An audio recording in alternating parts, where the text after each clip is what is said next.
have fully accepted I'm just not as strong as I'd like to think I am, on a good day or on a bad day.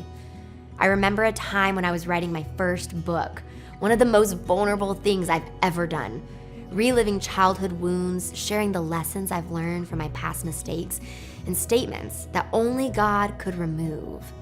During that time, I felt completely unqualified to even be writing this book. There were moments that I felt uninspired, emotionally drained, and yet I knew that this was an assignment from Him.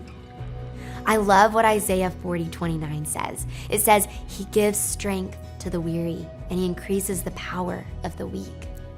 As I would dig into sharing my story of betrayal and divorce and all the other layers of pain that I've harbored, this was my prayer.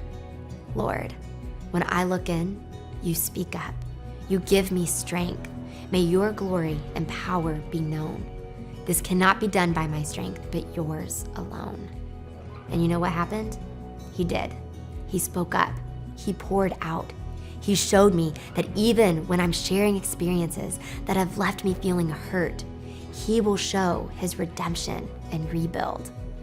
So, if you're feeling weary, burned out, facing some pain right now, ask the Lord, when I look in to face some of these things inside of me, please meet me and share with me what You want me to know.